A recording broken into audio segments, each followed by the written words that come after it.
Hey y'all, welcome back to my channel. Welcome to a new little series on my channel called Mixed Media Monday. So the first thing I want to talk about in this video is kind of a myth versus fact video, because I am finding mixed media to be a little bit challenging. And so I hope this helps anyone who is thinking about doing mixed media, who has any trepidation, who has any questions.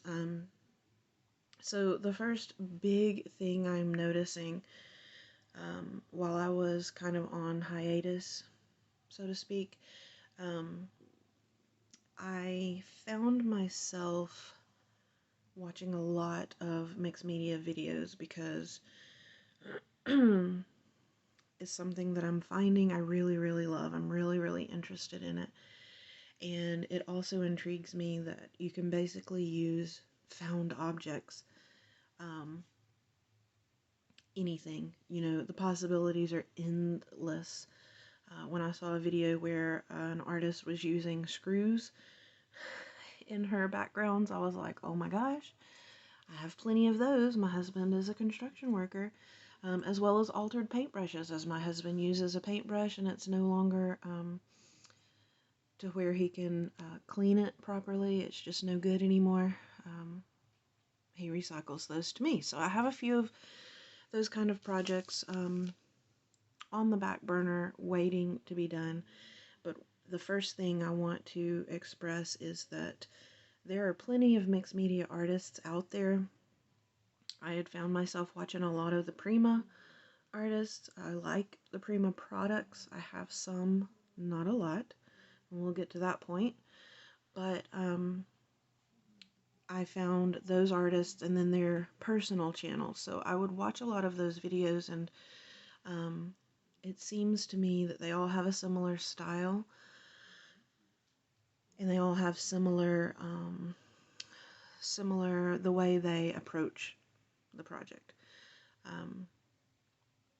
One common thread that I'm struggling with is that they have a lot of definition, and we'll get to that also. But what I wanted to preface by watching those videos is they're usually in fast forward. They're not speaking on these videos, so you're seeing the process, you're seeing what products they use, but they are not explaining perhaps how to achieve the background. You're just seeing the products. So I find that a bit challenging, personally, because I don't have the products that match what they're using. And I'm sure that a lot of you don't have, all of the Prima products available in your stash. Some of you might have more than you think, others not. Me, I don't. So that is one of the biggest things I think that holds people back, just thinking that maybe you don't have the right supplies. Well, in organizing my craft room, I redid my mixed media cart. So we're going to go over that a little bit. I have random things like sprays. I have the Distress crayons here, some more sprays. I have chipboard pieces. These are used for layering. I have 2 colors of the Prima wax. I do really like Prima products, but on a budget, you can't get everything. I have some mica powders and some droppers, some palettes, you need those, and various paintbrushes. Some of mine are in the kitchen, but you need your palette knives. And then down on the bottom, so some of this stuff, like you'll see here, this is Dollar Tree. These are Dollar Tree. These and these are Dollar Tree. A lot of my paintbrushes are Dollar Tree. So these Bria Reese paints are from a Hobby Lobby clearance, I want to say, but paint's paint, you guys. So I have those. Down here we do have some Prima products, not a lot.